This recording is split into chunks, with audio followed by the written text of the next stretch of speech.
નમસ્કાર બાળ મિત્રો, હોમ લર્નિંગના આજના અંકમાં આપનું ફરીથી સ્વાગત છે। કહેવાય છે કે ધ હેલ્થ ઇઝ વેલ્થ, એટલે કે આરોગ્ય એ જ આપણી સાચી સંપત્તિ છે। હાલમાં સમગ્ર દેશમાં કોરોનાનું રસીકરણ શરૂ થઈ ગયું છે। સાથે સાથે આપણે કોરોનાની જે સૂચનાઓ છે એનું પણ અવશ્ય પાલન કરીશું, એટલે કે ખૂબ જરૂરી કામ વગર ઘરની બહાર નીકળવાનું ટાળીશું। જ્યારે પણ ઘરની બહાર નીકળીએ ત્યારે ભૂલ્યા વગર માસ્ક પહેરીશું। બહાર કોઈની સાથે વાતચીતમાં સોશિયલ ડિસ્ટન્સ આપણે જાળવીશું। તેમજ ઘેર પાછા ફરીએ ત્યારે સાબુથી અથવા હેન્ડવોશથી ઓછામાં ઓછી 20 સેકન્ડ સુધી હાથ ઘસીને સાફ કરીશું। સાથે સાથે આપણે આપણો હોમ લર્નિંગ દ્વારા અભ્યાસ પણ ચાલુ રાખીશું। આપણે આજે પ્રકરણ 11માં પરિમિતિ અને ક્ષેત્રફળમાં આગળના ભાગમાં આપણે ચોરસનું ક્ષેત્રફળ અને પરિમિતિ, લંબચોરસનું ક્ષેત્રફળ અને તેની પરિમિતિ, સમાંતર બાજુ ચતુષ્કોણનું ક્ષેત્રફળ અને ત્રિકોણના ક્ષેત્રફળ વિશે સમજ્યા। આજના આ અંકમાં આપણે વર્તુળનું ક્ષેત્રફળ અને તેની પરિમિતિ વિશે અભ્યાસ કરીશું। સૌપ્રથમ વર્તુળનો પરિઘ એટલે શું તે આપણે સમજીશું। તો વર્તુળાકાર પ્રદેશની કિનારી અથવા વર્તુળાકાર પ્રદેશની ફરતેનું અંતર એ તેનો પરિઘ છે। અહીંયા એક વર્તુળ દર્શાવેલું છે। આ વર્તુળાકાર પ્રદેશની કિનારી ફરતેનું અંતર અથવા આ વર્તુળાકાર પ્રદેશની ફરતેનું અંતર અથવા તેની કિનારી એ આ વર્તુળનો પરિઘ દર્શાવે છે। હવે ચતુષ્કોણ, ચોરસ, લંબચોરસ, ત્રિકોણ આ બધાની આપણે પરિમિતિ શોધવી હોય તો માપપટ્ટીની મદદથી એની બાજુઓનું માપ લઈ અને તેનો સરવાળો કરતાં આપણને તેની પરિમિતિ મળે છે। પરંતુ અહીં વર્તુળાકાર ભાગની પરિમિતિ શોધવા માટે આપણે શું કરીશું? આની પરિમિતિ આપણે માપપટ્ટી વડે શોધી શકીશું નહીં। ચોરસ કે લંબચોરસમાં તેની ચારે બાજુના માપનો સરવાળો એ તેની પરિમિતિ છે, જ્યારે અહીં વર્તુળની ફરતેનું અંતર એ જ તેની પરિમિતિ છે અને વર્તુળની પરિમિતિને જ તેનો પરિઘ કહેવામાં આવે છે। આ પરિઘ કેમ શોધવો તેના માટે આપણે એક સરસ મજાની પ્રવૃત્તિ જોઈએ। બાળમિત્રો, આપ સ્ક્રીન પર એક વર્તુળ જોઈ રહ્યા છો। અહીં વર્તુળની ત્રિજ્યા દર્શાવેલી છે। આપણે એક પ્રવૃત્તિ દ્વારા આ વર્તુળના પરિઘનું એટલે કે વર્તુળની પરિમિતિનું માપ આપણે શોધવાનું છે। વર્તુળની પરિમિતિનું માપ શોધવા માટે તેના કેન્દ્રમાં આપણે પોઇન્ટર ગોઠવીશું। ત્યારબાદ વર્તુળની દર્શાવેલી ત્રિજ્યાને માપપટ્ટીના શૂન્ય પર રાખીશું। ત્યારબાદ વર્તુળને માપપટ્ટી પર બરાબર એક ચક્કર પૂર્ણ કરીશું। વર્તુળ બરાબર એક ચક્કર પૂર્ણ કરે ત્યાં સુધી માપપટ્ટી પર સરકાવીશું। આથી ફરીથી વર્તુળની ત્રિજ્યાવાળો ભાગ માપપટ્ટીને જ્યાં સ્પર્શે એટલો વર્તુળનો પરિઘ થશે। આપ જોઈ શકો છો કે અહીં વર્તુળનો પરિઘ 28 સેન્ટીમીટર થાય છે। અહીં કાગળ પર વર્તુળે કાપેલું અંતર આપણે માપપટ્ટી વડે દર્શાવેલું છે। આ ભાગની લંબાઈ આપણે માપી લઈએ માપપટ્ટી વડે। આ લંબાઈ એ વર્તુળના પરિઘનું માપ થશે। બાળમિત્રો, અહીં આપણે એક ચોક્કસ ત્રિજ્યાના વર્તુળના પરિઘનું માપ આ રીતે શોધ્યું। આ રીતે પાઠ્યપુસ્તકમાં આપેલી પ્રવૃત્તિ મુજબ આપ જુદી જુદી ત્રિજ્યાના આવા વર્તુળ મેળવી અને તેની આ રીતે પરિમિતિ અથવા પરિઘનું માપ મેળવશો અને તેના ગુણોત્તરના આધારે આપણે જાણી શકીએ કે વર્તુળનો પરિઘ અને તેના વ્યાસનો ગુણોત્તર અચળ રહે છે।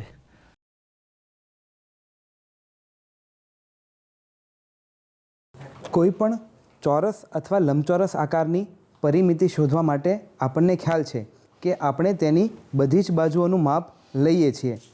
પણ વિચારો કે કોઈ વર્તુળાકાર પદાર્થ હોય તો તેનો આપણે પરિમિતિ અથવા તો તેની કોર છે તેને આપણે કેવી રીતે માપશું? અહીં એક 500 રૂપિયાની નોટ આપેલી છે, તેને આપણે માપપટ્ટીની મદદથી માપી શકશું। પરંતુ અહીં એક સિક્કો આપેલો છે, તેને આપણે માપપટ્ટીની મદદથી માપી શકીએ નહીં। તો આ સિક્કાની પરિમિતિ અથવા તો કોર માપવા માટે આપણે શું કરીશું? તો આ સિક્કાની કોર માપવા માટે આપણે આ સિક્કા પર અહીં એક નિશાન કરી દઈએ। આ નિશાનને માપપટ્ટી પર 0 પાસે ગોઠવીએ. હવે આ સિક્કાને આપણે ફેરવતા જઈએ અને માપપટ્ટી પર આગળ તરફ તેમને ફેરવીએ. તો ફરી વખત જ્યારે આ સિક્કો ફરીને એ જ બિંદુ ફરી વખત માપપટ્ટી પાસે આવે તેને આપણે નોંધી દઈએ. તો અહીં આપણે આ સિક્કાની કોરનું માપ લીધેલું છે. તો આ માપને વર્તુળનો પરિઘ કહેવામાં આવે છે. તો અહીં આપણે વર્તુળાકાર પ્રદેશની કિનારી, આ કિનારીને આપણે માપી, આ કિનારીને આ વર્તુળનો પરિઘ કહેવામાં આવે છે. અહીં એક ઢાળ પર એક ચક્ર મૂકેલું છે. આ ચક્રને આપણે નીચે ગબડાવીએ તે પહેલાં તેના પર એક રેખા બનાવીને તે નિશાન નોંધી લઈએ. હવે જ્યારે આ ચક્ર છે તે નીચે તરફ ગબડશે ત્યારે તેને આપણે નોંધી લઈએ કે ફરી વખત એ નિશાન કઈ જગ્યાએ આવે છે. તો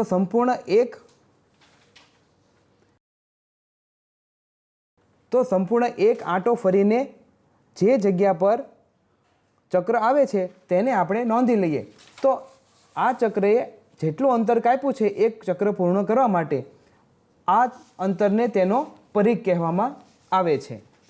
વર્તુળના પરિઘમાં આપણે ત્રિજ્યા, વ્યાસ અને પરિઘના કેટલાક ગુણોત્તર વિશે જોઈએ.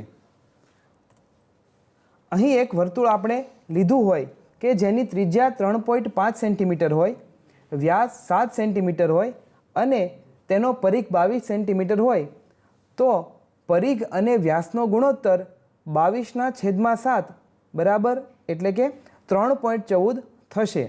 આવો જ અન્ય એક બીજા માપ ધરાવતો વર્તુળની વાત કરીએ કે એક વર્તુળ કે જેની ત્રિજ્યા 7 સેન્ટીમીટર હશે. આપણને ખ્યાલ છે કે વ્યાસ એ ત્રિજ્યા કરતાં બમણો હોય છે, માટે 7 સેન્ટીમીટર ત્રિજ્યા ધરાવતા વ્યાસનું માપ 14 સેન્ટીમીટર થશે અને તેના પરિઘનું માપ 44 સેન્ટીમીટર થશે.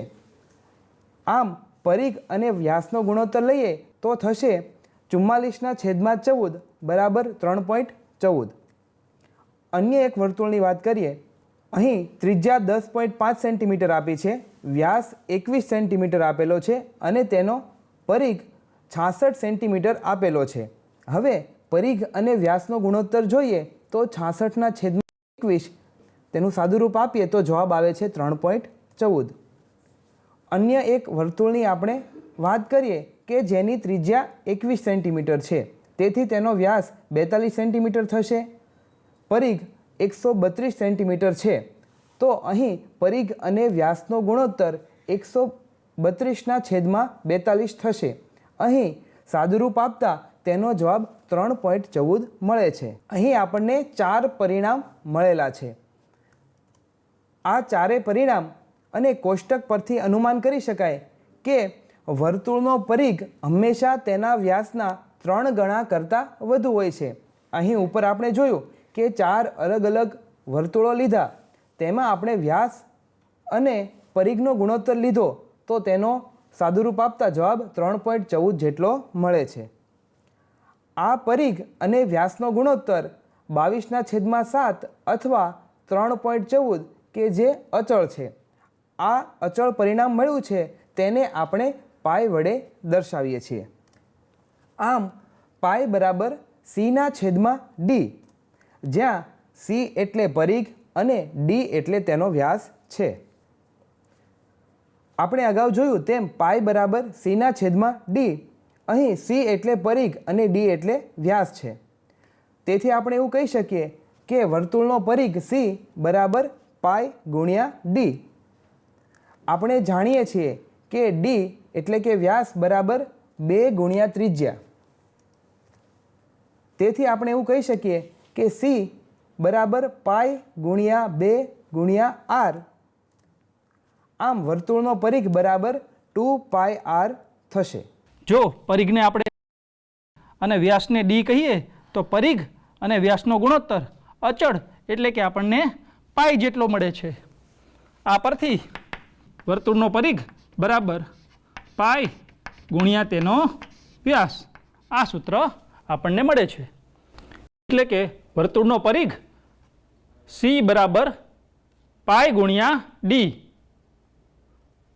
ડીની કિંમત આપણને ખબર છે કે વર્તુળનો વ્યાસ એ 2 ગુણ્યા ત્રિજ્યા બરાબર છે. એટલે આપણને વર્તુળનો પરિઘ મળશે 2 પાઈ આર. અહીં ડી એ વર્તુળનો વ્યાસ છે અને આર એ વર્તુળની ત્રિજ્યા છે. બાળમિત્રો, વર્તુળનો પરિઘ કઈ રીતે શોધ્યો તેમજ વર્તુળના પરિઘનું સૂત્ર શું છે તે જાણ્યા બાદ ચાલો આપણે વર્તુળના પરિઘ આધારિત થોડા દાખલાની ગણતરી જોઈએ. અહીં 2 ઉદાહરણ આપેલા છે. 10 સેમી વ્યાસવાળા વર્તુળનો પરિઘ કેટલો થાય? એ જ મુજબ અહીંયા 14 સેમી ત્રિજ્યાવાળી વર્તુળાકાર તકતીનો પરિઘ કેટલો થાય? એક ઉદાહરણમાં વર્તુળના વ્યાસની કિંમત આપેલી છે, જ્યારે બીજા ઉદાહરણમાં વર્તુળની ત્રિજ્યાની કિંમત આપેલી છે. બાળમિત્રો, તમે અહીંયા જોઈ શકો છો વર્તુળનું પરિઘ બરાબર પાઈ ગુણ્યા ડી. જ્યારે વ્યાસની કિંમત આપેલી હોય ત્યારે આપણે સી બરાબર પાઈ ગુણ્યા ડી આ સૂત્રનો ઉપયોગ કરીશું. આ જ રીતે વર્તુળનો પરિઘ સી બરાબર 2 પાઈ આર. એટલે કે જ્યારે ત્રિજ્યાની કિંમત આપેલી હોય ત્યારે આપણે આ સૂત્રનો ઉપયોગ કરીશું, સી બરાબર 2 પાઈ આર. આ મુજબ અહીં વર્તુળનો પરિઘ બરાબર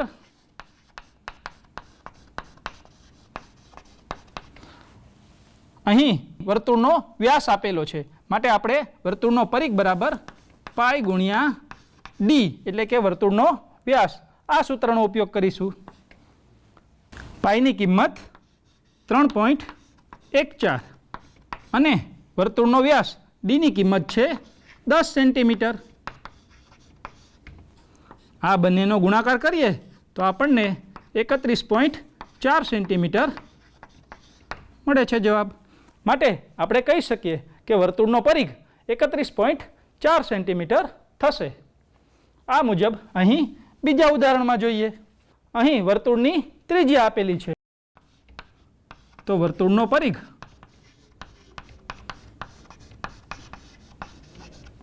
સી બરાબર અહીં કયા સૂત્રનો ઉપયોગ કરીશું?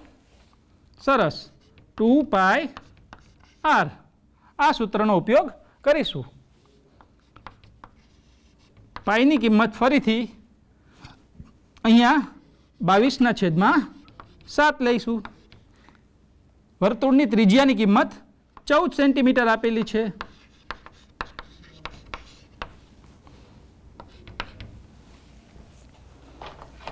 અહીં 7 અને 14નો છેદ ઉડાડીશું તો 7 2 14 એટલે આપણને મળશે 2 ગુણ્યા 22 ગુણ્યા 2 સેમી. આનો ગુણાકાર કરીશું એટલે આપણને મળશે 88 સેન્ટીમીટર. એટલે કહી શકીએ કે આપેલ વર્તુળનો પરિઘ 88 સેન્ટીમીટર થશે. બાળમિત્રો, તમને થતું હશે કે અહીં પાઈની કિંમત આપણે 3.14 મૂકેલી છે, જ્યારે અહીં પાઈ બરાબર આપણે 22/7 આપેલું છે.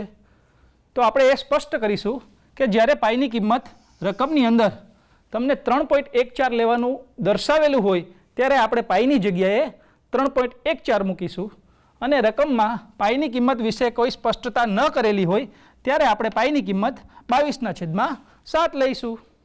બાળમિત્રો, વર્તુળનો પરિઘ કઈ રીતે શોધો તે આપણે એક પ્રવૃત્તિ દ્વારા જોયું.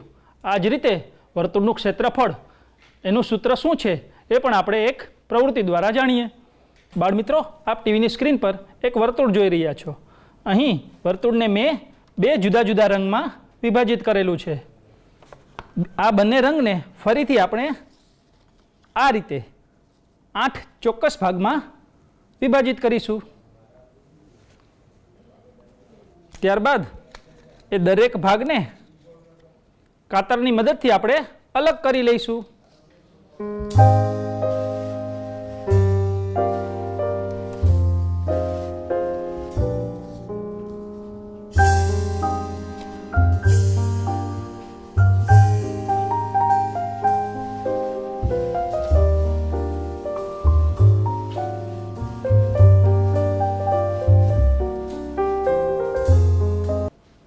આથી આપણને આ રીતે વર્તુળના 8 ટુકડાઓ મળશે.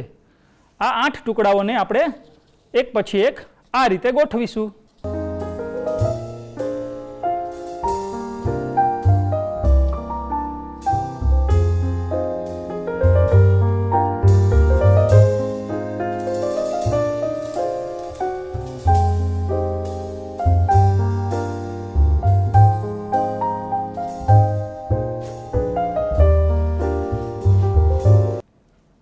ટુકડાઓને આ રીતે ગોઠવવાથી આપણને અહીં દર્શાવ્યા મુજબ એક લંબચોરસ મળે છે.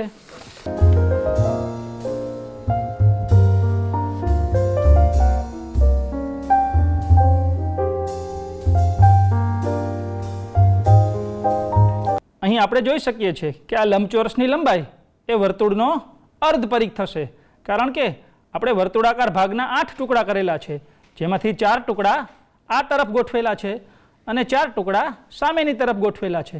એટલે વર્તુળને 2 ભાગમાં વિભાજિત કરી તેના અડધા પરિઘને આ બાજુ ગોઠવેલો છે અને અડધો પરિઘ આ બાજુ ગોઠવાય છે.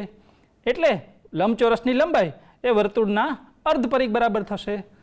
આ જ રીતે લંબચોરસની પહોળાઈ વિશે શું કહી શકાશે? ખૂબ સરસ, લંબચોરસની પહોળાઈ એ વર્તુળની ત્રિજ્યા બને છે. તો આ ગોઠવણીના આધારે આપણે લંબચોરસના ક્ષેત્રફળના સૂત્ર પરથી વર્તુળના ક્ષેત્રફળનું સૂત્ર મેળવી શકીએ. બાળમિત્રો, હમણાં આપણે જોયું કે વર્તુળનું ક્ષેત્રફળ બરાબર લંબચોરસનું ક્ષેત્રફળ, એટલે કે વર્તુળને આપણે 8 ભાગમાં વિભાજિત કરી અને તેની ગોઠવણી એક લંબચોરસ સ્વરૂપે કરેલી. એટલે કહી શકીએ કે વર્તુળનું જેટલું ક્ષેત્રફળ છે એટલું જ તેમાંથી બનતા લંબચોરસનું ક્ષેત્રફળ છે. ફરીથી મિત્રો યાદ કરો, લંબચોરસના ક્ષેત્રફળનું સૂત્ર શું છે? આપણે જાણીએ છીએ કે લંબચોરસનું ક્ષેત્રફળ બરાબર લંબાઈ ગુણ્યા પહોળાઈ. તો લંબચોરસના ક્ષેત્રફળની જગ્યાએ આપણે લંબાઈ ગુણ્યા પહોળાઈ દર્શાવીએ. હવે વર્તુળમાંથી બનતા લંબચોરસની લંબાઈ એ વર્તુળનો શું થશે? તો વર્તુળમાંથી બનતા લંબચોરસની લંબાઈ વર્તુળનો અર્ધ પરિઘ થાય છે. તો આપણે અહીંયા લંબાઈની જગ્યાએ વર્તુળનો અર્ધ પરિઘ લખીશું.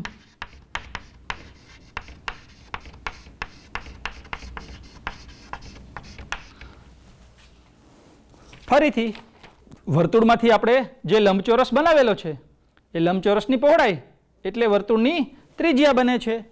તો આપણે અહીંયા પહોળાઈની જગ્યાએ લખીશું વર્તુળની ત્રિજ્યા.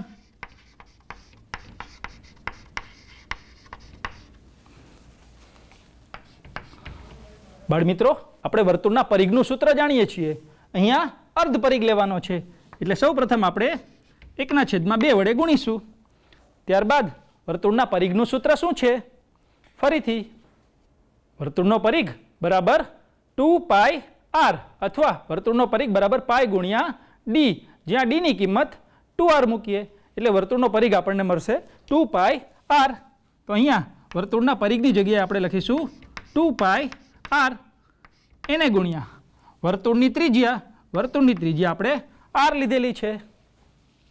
અહીં સાદુરૂપ આપતા આ 2 અને 2 નો છેદ ઉડે છે અને આપણને મળે છે πr ગુણ્યા r. એટલે કે આપણને વર્તુળના ક્ષેત્રફળનું સૂત્ર મળશે πr વર્ગ.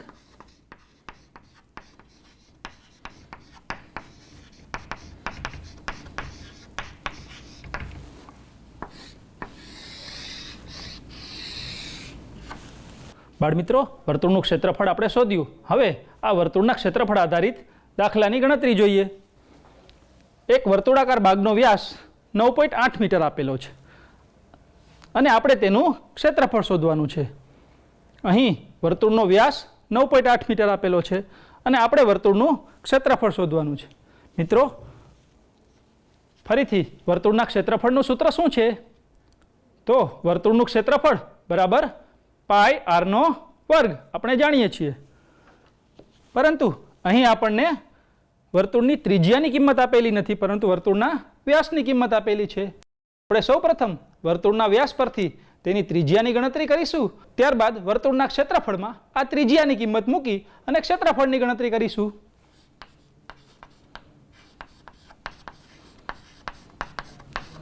અહીં વર્તુળનો વ્યાસ 9.8 મીટર આપેલો છે. હવે વર્તુળનો વ્યાસ બરાબર 2 ગુણ્યા ત્રિજ્યા.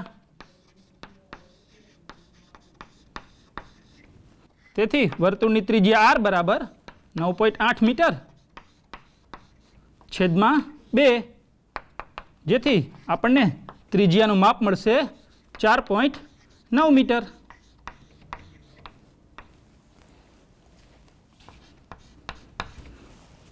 બાળમિત્રો, ઘણા વિદ્યાર્થીઓ ઘણી વખત વર્તુળની ત્રિજ્યા 4.9 મીટર મળી જાય એટલે દાખલો પૂરો કરી અને ત્યાંથી વાત અધૂરી છોડી દે છે.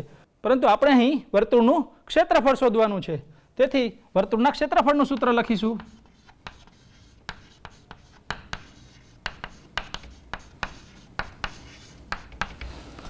ફરીથી વર્તુળનું ક્ષેત્રફળ બરાબર પાઈ ગુણ્યા r નો વર્ગ. તો અહીં વર્તુળનું ક્ષેત્રફળ આપણે લખીએ પાઈ ગુણ્યા r નો વર્ગ. પાઈની કિંમત 22/7. અહીં ત્રિજ્યા આપણને 4.9 મીટર મળેલી છે, જે અહીંયા મૂકીશું. અહીં r નો વર્ગ છે એટલે 4.9 આપણે 2 વખત લખીશું. આ બાબતનું આપણે સાદું રૂપ આપીએ. 22/7 અહીં 4.9 એટલે 49/10 એમ 2 વખત થશે. ત્યાર પછી 49 અને 7 નો છેદ ઉડાડીએ એટલે 7 × 7 = 49. એટલે આપણને મળશે 22 × 7 × 49 છેદમાં 10 × 10. આ બાબતનું સાદુરૂપ આપીશું એટલે આપણને મળશે 7546 છેદમાં 100, એટલે કે 75.46 ચોરસ મીટર. આથી આપણે કહી શકીએ કે વર્તુળનું ક્ષેત્રફળ 75.46 ચોરસ મીટર મળે છે. જોયું ને બાળમિત્રો, છે ને ખૂબ જ સહેલું. આજના આ અંકમાં આપણે વર્તુળનો પરિઘ અને વર્તુળના ક્ષેત્રફળના સૂત્રની તારવણી કરી, તેમજ વર્તુળના ક્ષેત્રફળ આધારિત દાખલાની ગણતરી કરી.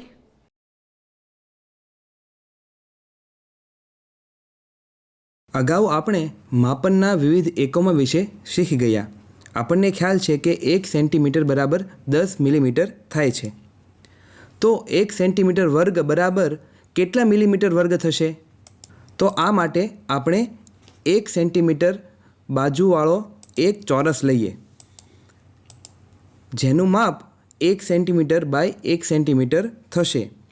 એટલે કે આ ચોરસનું ક્ષેત્રફળ 1 સેન્ટીમીટર વર્ગ છે. હવે આપણે એક આલેખપત્ર લઈએ, તેની પર 1 સેન્ટીમીટર બાજુવાળો ચોરસ દોરીએ. આ ચોરસ 100 નાના ચોરસમાં વિભાજિત છે, જેમાં નાના ચોરસનું માપ 1 મિલીમીટરનું છે. અહીં આપેલા ચોરસ પરથી આપણે એવું કહી શકીએ કે અહીં માપ 1 સેન્ટીમીટર બરાબર 10 મિલીમીટર છે, એટલે કે 1 સેન્ટીમીટર વર્ગ બરાબર 10 મિલીમીટર વર્ગ થશે. અથવા તેને એમ પણ કહી શકીએ 1 સેન્ટીમીટર વર્ગ બરાબર 100 મિલીમીટર વર્ગ. અહીં આલેખ પર પણ જોઈ શકાય છે 1 સેન્ટીમીટર વર્ગમાં 10 મિલીમીટર બાય 10 મિલીમીટર, એટલે કે 100 મિલીમીટર વર્ગના ચોરસ સમાયેલા દેખાય છે. 1 સેન્ટીમીટર વર્ગ બરાબર 1 સેન્ટીમીટર ગુણ્યા 1 સેન્ટીમીટર. અહીં 1 સેન્ટીમીટર બરાબર 10 મિલીમીટર લેતા 10 મિલીમીટર ગુણ્યા 10 મિલીમીટર બરાબર 100 મિલીમીટર વર્ગ થશે. તેવી જ રીતે મીટરને સેન્ટીમીટરમાં રૂપાંતર કરવા 1 મીટર વર્ગ બરાબર 1 મીટર ગુણ્યા 1 મીટર બરાબર 100 સેન્ટીમીટર ગુણ્યા 100 સેન્ટીમીટર બરાબર 10,000 સેન્ટીમીટર વર્ગ. મેટ્રિક પદ્ધતિમાં જમીનનું માપ હેક્ટરમાં માપવામાં આવે છે. 1 હેક્ટર બરાબર 100 મીટર ગુણ્યા 100 મીટર, એટલે કે 10,000 મીટર વર્ગ. અહીં આપણે જોયું જ્યારે ક્ષેત્રફળના મોટા એકમને નાના એકમમાં ફેરવીએ ત્યારે મળતા અંક મોટા હોય છે. જેમ કે 1 સેન્ટીમીટર વર્ગ બરાબર 100 મિલીમીટર વર્ગ, 1 મીટર વર્ગ બરાબર 10,000 સેન્ટીમીટર વર્ગ અને 1 હેક્ટર બરાબર 10,000 મીટર વર્ગ. તેવી જ રીતે જ્યારે ક્ષેત્રફળના નાના એકમને મોટા એકમમાં ફેરવીએ ત્યારે મળતા અંક નાના હોય છે. જેમ કે 1 સેન્ટીમીટર વર્ગ બરાબર 100 મિલીમીટર વર્ગ છે, માટે 1000 મિલીમીટર વર્ગ બરાબર કેટલા સેન્ટીમીટર વર્ગ? બરાબર આપણે તેનો ભાગાકાર કરીએ એટલે કે 1000/100 સેન્ટીમીટર વર્ગ બરાબર 10 સેન્ટીમીટર વર્ગ જવાબ મળશે. આમ 1000 મિલીમીટર વર્ગ બરાબર 10 સેન્ટીમીટર વર્ગ. હવે સમય થયો છે આજના સવાલનો. તો જોઈએ આજનો સવાલ. એક વર્તુળનો વ્યાસ 28 સેન્ટીમીટર છે, તો તેનું ક્ષેત્રફળ કેટલું થાય? અહીં આપણને 4 વિકલ્પ આપેલા છે. વિકલ્પ એ 56 ચોરસ સેન્ટીમીટર, વિકલ્પ બી 88 ચોરસ સેન્ટીમીટર, વિકલ્પ સી 516 ચોરસ સેન્ટીમીટર કે વિકલ્પ ડી 616 ચોરસ સેન્ટીમીટર. આવજો.